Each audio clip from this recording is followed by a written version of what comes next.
मित्र, हमारे सनातन धर्म और पौराणिक ग्रंथों के अनुसार हमेशा से ही जीव हत्या को सबसे बड़ा पाप माना गया है। मनुष्य अपना पेट भरने के लिए जब किसी जीव की हत्या करता है तो वह पाप का भागी तो हो ही जाता है, लेकिन क्या आपको पता है कि मांसाहारी भोजन करने से उसके मन पर भी इसका प्रभाव पड़ता है?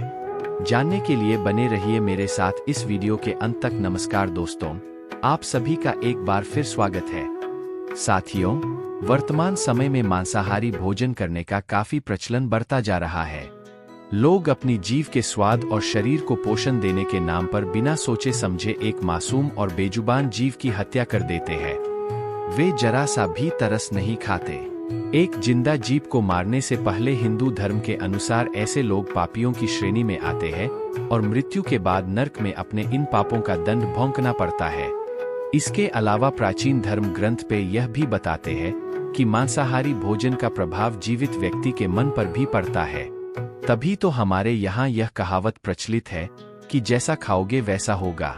मन ऋग्वेद की 10वीं मंडल में यह वर्णन किया गया है कि जो मनुष्य अश्व, नर या किसी अन्य पशु के मांस का सेवन कर उसको अपने शरीर का भाग बनाता है, अथवा किसी गोव की हत्या कर अन्य जनों को दूध आदि से वंचित करता है, तो हे अग्नि स्वरूप, यदि वह दुष्ट व्यक्ति किसी और प्रकार से ना सुने तो आप उसके मस्तक को शरीर से विदारित करने में जरा भी संकोच ना करें। भागवत गीता के अनुसार भोजन 3 प्रकार के होते हैं: सात्विक, राजसी और तामसी। सात्विक भोजन वह भोजन होता है जिसमें फल, हरी सब्जियां, दूध आदि वस्तुओं का सेवन किया जाता है। गीता के भोजन करने वाले व्यक्ति चिरायु होते हैं। वो तमाम तरह के रोग एवं व्याधियों से दूर रहते हैं। इसके साथ ही उनके मन में क्रोध, काम, मद आदि नहीं होता और वे शांत और दयालु किस्म के होते हैं। भगवान कृष्ण सात्विक भोजन को श्रेष्ठतम भोजन बताया है। राजसी भोजन उस भोजन को कहा जाता है जो शाकाहारी तो है, परंतु वह अत्यधिक खट्टा, गर्म नमक और ज्यादा मसालों के साथ पकाया जाता है।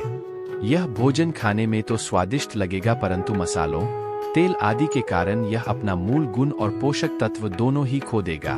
ऐसे भोजन को वह व्यक्ति ही करते हैं जो अपनी भूख नहीं बल्कि तृष्णा को शांत करना चाहते हैं। ऐसा भोजन करने से व्यक्ति का स्वास्थ्य तो खराब होता ही है, इसके साथ ही उसके मन में भी विकार उत्पन्न होने लगते हैं। उसके अंदर लालच, वासना आदि मन को कुंठित करने वाले गुण अत्यधिक मात्रा में पनपने लगते हैं।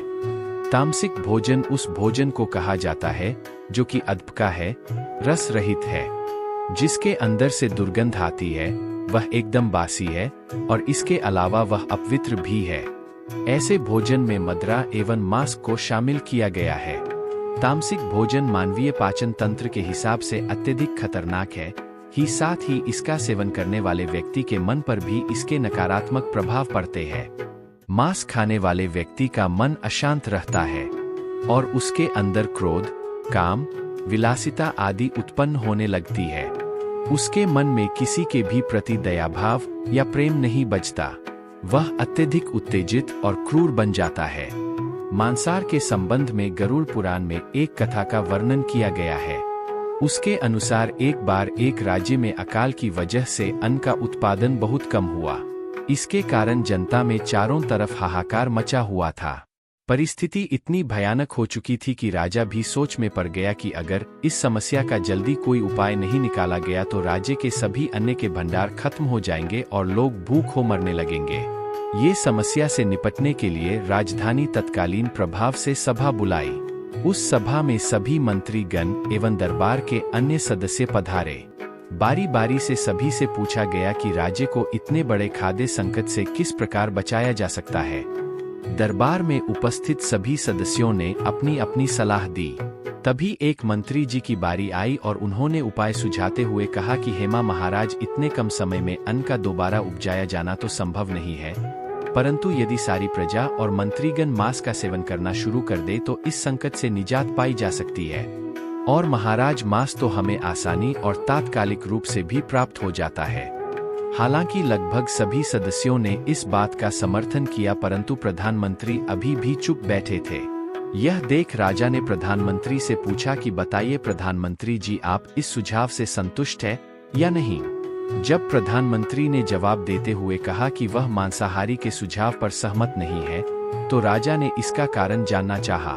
प्रधानमंत्री ने राजा से कारण बताने के लिए कल तक का समय मांगे। इसके बाद प्रधानमंत्री उसी रात मांसाहारी का प्रस्ताव रखने वाले उस मंत्री के घर पहुंचे। प्रधानमंत्री ने उस मंत्री से कहा कि संध्या काल से महाराज का स्वास्थ्य बहुत ही खराब हो गया है। राजे वैद्य ने उनकी इस बीमारी का इलाज बताते हुए कहा है कि यदि राजा के किसी करीबी और देह से शक्तिशाली पुरुष का 2 तोला मांस मिल जाए तो महाराज तुरंत ठीक हो जाएंगे, अन्यथा उनके प्राणों पर संकट छाया रहेगा।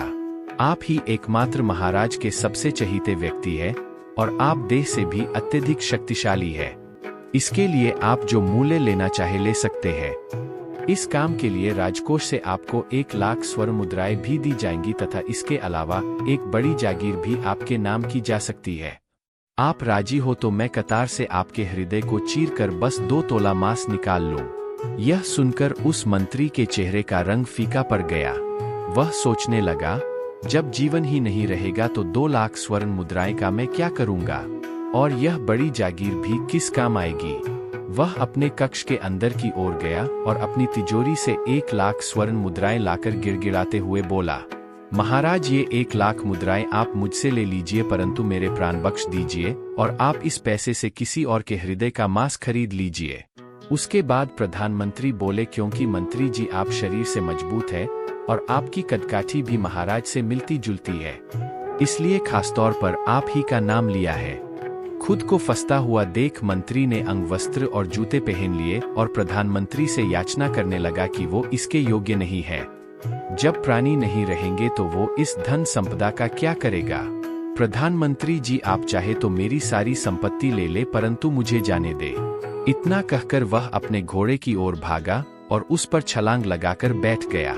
प्रधानमंत्री ने घोड़े की रस्सी पकड़कर घोड़े को रोक लिया और मंत्री जी से कहा कि भागने की कोई जरूरत नहीं है।